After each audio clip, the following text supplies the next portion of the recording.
Hello दोस्तों, good morning, जय Shri Shyam. Welcome back to my new blog. और अभी नहा धो करके आ चुकी हूँ और के बच्चों के पेपर ख़त्म हो चुके हैं और बच्चों की स्कूल की छुट्टी हो गई है। और अब बच्चे जाएंगे 1 अप्रैल को।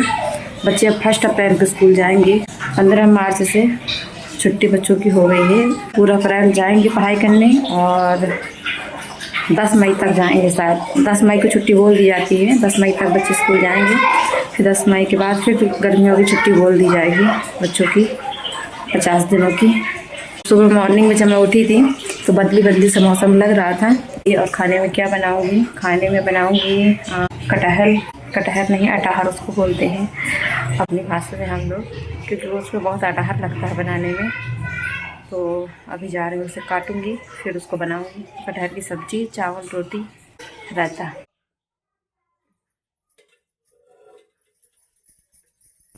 तो यहाँ पर मैं कटहल बना रही हूँ तल करके। वैसे तो कटहल 2 मेल से बनता है, एक उबाल करके बनता है और एक तेल में तल करके बनता है, तेल में तल के पका करके।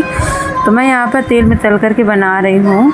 तो यहाँ पर कटहल अच्छा था और ज़्यादा वो नहीं था, ज़्यादा बड़े बीजे नहीं थे, छोटे छोटे बीजे थे इसमें। तो छोटे छोटे बीजे का जो कटहल होता है वो थोड़ा ज़्यादा अच्छा होता है और जो बड़े बड़े बीजे को होता है वो थोड़ा कम अच्छा लगता है खाने में। तो कटहल अच्छा मिल गया था तो मैंने कहा चलो आज कटहल बनाते हैं। तो कटहल की सब्ज़ी बनाने में अटहर तो लगती है बट खाने में भी अच्छा लगता है कटहल। और मैं यहाँ पर ग्रेवी वाली बना रही हूँ। एक सूखी वाली सब्ज़ी भी बनती है, इसके पकोड़े भी बनते हैं। तो मैं तो यहाँ पर ग्रेवी वाली सब्ज़ी बना रही हूँ। और हाथों में तेल से ग्रीस कर लिया था, मतलब तेल लगा लिया था हाथों में और हंसिया में भी। फिर इसके बाद कटहल काटा था, क्योंकि हाथ में कटहल बहुत जल्दी चिपकने लगता है। और इसमें जो कटहल का जो दूध होता है वो जो हाथों में चिपकता है तो फिर वो हर जगह बर्तन में हर जगह फिर लगने लगता है। अगर तेल लगा लो तो फिर ऐसा नहीं कुछ होता है। तो बस यहाँ पर जो है कटहल काट के रख दिया है। कढ़ैया में एक बड़ा चम्मच भर के तेल डाल दिया था और फिर इसके बाद यहाँ पर कटहल डाल दिया। तो कटहल यहाँ पर जो है तेल में तल करके पका लूँगी। और यहाँ पर फिर ग्रेवी के लिए प्याज है, टमाटर है, अदरक है, लहसुन है। तो लहसुन का पेस्ट तो रखा था, अदरक का पेस्ट नहीं था। अदरक थी नहीं तो मैंने अदरक लहसुन मिक्स करके नहीं बना पाई थी जिस टाइम पर अदरक का मैंने पेस्ट बनाया था उस टाइम पर। बट कोई नहीं, अदरक मैंने मंगवा लिया है तो अब अदरक का पेस्ट भी उसी में मिक्स कर लूँगी। तो अदरक लहसुन का पेस्ट मेरा हो जाएगा, क्योंकि लहसुन का पेस्ट मैंने बना के पहले ही रख लिया था। तो यहाँ पर अदरक का नहीं था तो मैंने अदरक इसमें काट लिया है प्याज के साथ में। अब बस इसको पीस लूँगी। और ये मैंने कुछ खड़े मसाले लिए हैं, कटहल का मसाला, तो बस इसको भी पीस लूँगी। फिर यहाँ पर मसाला जो है, और खड़े मसाले मैंने ज़्यादा नहीं लिया, थोड़ा थोड़ा सा ही लिया है, क्योंकि मैं इसमें पिसा मसाला भी ऐड करूँगी। तो यहाँ पर कटहल जो है तल गया था, मतलब तेल में अच्छे से पक गया था। फिर इसके बाद इसी सेम कढ़ाई में मैं डाल दूँगी तेल, और तेल डाल करके अब इसमें मसाला भूनूँगी। 2 छरीला पत्ता मैंने तेज पत्ता बोलते हैं, छरीला तेज पत्ता बोलते हैं, तेज पत्ता मैंने इसमें डाल दिया था। और तेज पत्ता जब थोड़ा सा वो हो गए थे, तेल में सिक गए थे, तो फिर इसमें डाल दिया था ये मसाला जो मैंने पीसा हुआ था। और इसी में मैंने प्याज अदरक पीस लिया था, तो प्याज अदरक भी इसमें डाल दिया है। लहसुन का पेस्ट मैं इसमें डालना भूल गई थी, तो वो मसाला भूनते समय मैं इसमें डाल दूँगी। और यहाँ पर ये थोड़ा सा जार भी खंगरा के डाल दिया था, ज़्यादा पानी नहीं, तो थोड़ा सा ही पानी। फिर इसी बीच में मैं इसमें मसाले भी ऐड कर दूँगी, तो मसाले के साथ में ये पक जाएगा। और ये जो है टमाटर भी यहाँ पे पीस लूँगी, तो आधे टमाटर मैंने इसमें पीस लिया है। फिर यहाँ पर हल्दी पाउडर है, धनिया पाउडर है, और थोड़ा सा लाल मिर्च पाउडर है, और थोड़ा सा कश्मीरी लाल मिर्च पाउडर है। फिर थोड़ा सा गरम मसाला भी थोड़ा सा इसमें, ज़्यादा नहीं, आधी चम्मच मैंने, क्योंकि मैंने ऑलरेडी मसाला पीसा हुआ है। तो यहाँ पर गरम मसाला मैंने आधी चम्मच ही डाला था, छोटी आधी चम्मच। फिर इसमें कस्तूरी मेथी थोड़ा सा डाल दिया। मैं डाल करके धीमी आंच में मसाले को अच्छे से भूनेंगे। और मसाले क्योंकि मैंने इसमें हुआ है वो भूनने में मुझे इसमें बहुत टाइम लग गया था, कम से कम 20 से 25 मिनट का टाइम लग गया था मसाला भूनने में। और टमाटर डाल दिया था तो फिर और टाइम लग गया था, कम से कम आधा घंटा टाइम लग गया था, क्योंकि टमाटर भी फिर डाल दिया था, टमाटर भूनने में भी टाइम लग गया। तो बस टमाटर भूनते समय फिर मैंने गैस को तेज़ कर दिया था। और फिर यहाँ पर ये मैंने डाल दिया अदरक का पेस्ट जो मैंने घर में बना के रखा हुआ है। और वैसे मैं ज़्यादातर अदरक लहसुन का पेस्ट घर में ही बना करके यूज करती हूँ। मार्केट का बाई चांस कभी अगर नहीं हुआ अर्जेंट में तो ही यूज करती हूँ। फिर यहाँ पर ये टमाटर पीस लिया था तो मसाले भून गए थे, तो फिर मैंने यहाँ पर ही टमाटर की ग्रेवी भी इसमें डाल दिया है। अब डाल करके बढ़िया इसको मिक्स करूँगी। मैं इसी तरीके से सब्ज़ी बनाती हूँ और सब्ज़ी बहुत ही टेस्टी बनती है, खाने में बहुत अच्छी लगती है। छोटी गैस में बन नहीं रहा था तो फिर मैंने कहा बड़ी गैस में इसको चढ़ाना सही है, क्योंकि फिर हस्बैंड जी का टिफ़िन भी लगाना था और जल्दी हो रही थी। तो फिर हस्बैंड जी का टिफ़िन की वजह से फिर मैंने बड़ी गैस में इसको चढ़ाया कटहल को। और बस इसमें मसाले जब अच्छे से टमाटर वगैरह सारे भून चुके थे तब फिर मैंने इसमें कटहल डाल दिया, डाल करके मिक्स किया। फिर और जितनी ग्रेवी चाहिए उस हिसाब से पानी डाल करके इसको पका लिया। तो यहाँ पर मेरी प्लेट लग चुकी है और बन गई है कटहल की सब्जी, चावल, रोटी और मैं चली खाने। फिर खाना वगैरह खाने के बाद फिर मैं थोड़ा देर रेस्ट करने लगी थी, क्योंकि सुबह भी जल्दी उठना होता है तो फिर दोपहर में थोड़ा सा रेस्ट करना ज़रूरी है। यहाँ पर मैं किचन में आ गई थी। यहाँ पर आ गई थी बुआ जी, तो यहाँ पर दोनों बुआ आ गई थी, तो उनके लिए फिर मैंने चाय नाश्ता का बंदोबस्त किया। फिर यहाँ पर चाय बनाया, फिर नाश्ता वगैरह उनको दे करके आई। और फिर मैंने पैर नहीं छुला था, मैंने कहा मैं नाश्ता लेके जाऊँगी तब मैं पैर छू लूँगी। तो बस यहाँ पर बुआ आई हुई थी। तो ये मेरी दिल्ली वाली बुआ हैं और मेरी एक बुआ मदाह वाली हैं। ये बुआ मेरी सबसे बड़ी बुआ है ये, और इनसे बड़ी एक बुआ थी। हमारी 4 बुआ हैं, तो 4 बुआ में से हमारी एक बुआ एक्सपायर हो चुकी है और ये 3 बुआ बची हुई है। तो फिर उसके बाद ये जो बुआ आती हैं जो जब मेरे पे आगे आगे जो जा रही हैं, और जो जिनके मैंने पैर छुए थे वो वाली बुआ हैं बाद में। इनके बाद फिर उसके बाद एक बुआ और है, छोटी बुआ है, सबसे छोटी बुआ। तो बस वो बुआ तो नहीं आई हुई थी। और बस यहाँ पर सभी लोग यहाँ पर बैठे बातें कर रहे थे। तो बस यहाँ पर मैं नाश्ता वास्ता लेकर के आ गई थी इनके लिए।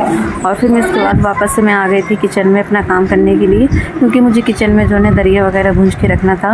और दरिया भुंजी हुई ख़त्म हो गई थी। और दरिया को अगर लंबे टाइम तक स्टोर करके रखना है तो सबसे अच्छा क्या मैं बताऊँ आप लोगों को, कि आप लोग कच्ची दरिया को मत रखिए, आप लोग उसको भूंज लीजिए तो वो दरिया कभी नहीं ख़राब होती है, उसमें कीड़े नहीं लगते हैं, ख़राब भी नहीं होती है। यहाँ पर 2 पैकेट मैंने दरिया लिया हुआ था, तो बस दोनों पैकेट को यहाँ पर जो है भूंज करके रख लूँगी डिब्बे में भर के। जब ठंडी हो जाएगी तब डिब्बे में भर के रख लूँगी, तब फिर जो है ये बनाने पर दिक्कत नहीं होगी। बस निकाल करके बस बनाने भर का ही रह जाएगा। और साइड में दूध पक रहा था, क्योंकि दूध भी चढ़ा दिया था, इसी टाइम पर दूध भी आ गया था तो दूध भी चढ़ा दिया था। और दूध आज लेट आया हुआ था, नहीं तो दूध पहले आ जाता है तो मैं खाने के साथ में पका लेती हूँ, पर दूध आज लेट आया था तो इस वजह से फिर यहाँ पर ये था कि चलो नाश्ता वगैरह चाय वगैरह जब बन रही है तो दूध भी चढ़ा देते हैं, यहाँ पर अपना काम भी शाम का कर लेते हैं, क्योंकि शाम को फिर खाने की तैयारी भी करनी होगी। तो फिर ये था। और यहाँ पर ये दरिया भुन चुकी है, और दरिया भूनने में मुझे आधा घंटा से ज़्यादा का टाइम लग गया था, 30 से 40 मिनट का टाइम लग गया था मुझे। और मैंने वीडियो पूरा काट दिया है, आप लोगों के साथ में पूरा वीडियो शेयर करती तो आप लोग बोर हो जाते। और यहाँ पर बस मेरा लाइटर ख़राब हो गया था, मैं बस गैस को कर रही हूँ, माचिस से ही जला रही हूँ गैस, तो इसलिए। और यहाँ पर ये डिब्बे में भर के मैं रख लेती हूँ सारी तीलियाँ। और इसमें कुक्के का जो माचिस का वो होती है बारूद वाला पोर्शन, वो मैंने इस ढक्कन में चिपका दिया था। मैं आप लोगों को बारीकी से दिखाऊंगी। फिर यहाँ पर एक लोग और आ गए थे घर में, मोहल्ले से ही आ गई थी, तो फिर उनके लिए भी चाय यहाँ पर गर्म करके दे आई थी। फिर इसके बाद ये गौ माता आ गई थी, तो इनके खाने के लिए कुछ समझ में नहीं आ रहा था, तो फिर मैंने यहाँ पर जो है ना इनको मैंने माई रखी हुई थी तो माई दे दिया था, क्योंकि बच्चे आजकल माई नहीं खाते हैं और आजकल माई अच्छी भी नहीं लगती हैं। तो बहुत ज़्यादा माई थी, तो जैसे शादी वगैरह होती है तो फिर आ जाता है इस तरह का, मतलब माई है और पपड़ियाँ हैं मतलब आटे की, तो ये सब चीज़ें आ जाती हैं। तो जैसे कोई खाता नहीं है, जैसे कुछ तो खा लेना होता है, पर बहुत सारा जैसे आ जाता है तो फिर नहीं खा पाना होता है। और गर्मियों का सीज़न चल रहा है तो इस वजह से और नहीं खाते। मम्मी जी की तबीयत ख़राब हो चुकी है तो और डर लगता है कि इस तरह की चीज़ें मतलब खाओ तो फिर बीमार हो जाओ तो फिर एक ठो और ज़्यादा दिक्कत। तो इसलिए फिर ये था कि चलो जितनी खाए हो उतनी खा लो, बाकी गैया को डाल दो, गैया के पेट में तो जाएगा ही जाएगा। तो यहाँ पर गौ माता को मैं यहाँ पर माई खिला रही थी। फिर यहाँ पर ये लेके बैठ गई मैं, इतना सारा पिटारा काफ़ी दिनों का ये था।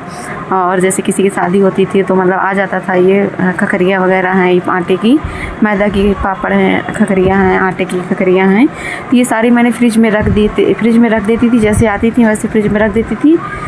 तो बस इकट्ठा हो गई थी तो मैंने कहा चलो आज इनको फ्रिज से निकाल करके जो है मैं रख देती हूँ। तो बस मैंने डलिए में पलट के रख दिया था, जितने खाए होंगे उतने खाएंगे, नहीं तो फिर ये तो गाय को तो जाएगी ही जाएगी। फिर यहाँ बच्चों ने कैरम बोर्ड वगैरह फैला के रख दिया था, तो कैरम बोर्ड वगैरह सारा समेट के रखा। बच्चे खेल के चले जाते हैं, इस टाइम पर छुट्टी बच्चों की आ गई है तो बच्चे खेल के चले जाते हैं। तो सभी लोग यहाँ पे बैठे बातें कर रहे हैं। और इतने छत में लगी हुई थी लाही, तो ये सूख गई थी, तो मैंने कहा इसको ले आऊँगी तो झरिया लूँगी बीजा, तो ये तड़के एक बार के तड़का लगाने के काम में आ जाएगी। मचा देखी हैं कोने को तेरे घुसियारी, वो कथी जो कम उलट तमाचा पाई है चारों सारा धुआं होते हैं तो कोने को तेरे हुई है। हाँ, सारा हमारे धुआं का मच्छरन कमी के दे रहा चारों में है, ये परेशान हो लाले। अब नाए तो ये कहा थी का थी पहले मकाई के बता मंगा नहीं मकाई को बता। हाँ तो दूसरा कहा थी कारी कारी झंगुली पहिरे बाल में काताऊं हुई है। हाँ दूसरा कहा थी कि सारन सारन धुआं होते है तो कोने को तेरे हुई। और यहाँ पर थोड़ा सा आज का ब्लॉग थोड़ा सा जो है वीडियो बड़ा हो गया है, एडजस्ट कर लीजिएगा। और यहाँ पर जो है बुआ जी बता रही थी, मच्छरों की कहानी बता रही थी। एक मच्छर की 4 बीवियाँ थी, तो वो सारी कहानी बता रही थी। कभी मौका लगा तो आप लोगों को ज़रूर सुनाऊंगी। तो बस वीडियो को यहीं पे ख़त्म करते हैं। वीडियो पसंद आया हो तो वीडियो को लाइक करिएगा, चैनल सब्सक्राइब करिएगा। मिलते हैं नेक्स्ट ब्लॉग में, तब तक के लिए जय श्री श्याम और राधे राधे। और ध्यान से चैनल को सब्सक्राइब जरूर कर लीजिएगा। और यहाँ पर जो है सभी लोग जब इकट्ठा होते हैं तो सभी लोग यहाँ पर ऐसा ही तो मौका मिलता है कि जब सभी लोग इकट्ठा होते हैं तब सभी लोग बैठ के बातें करते हैं।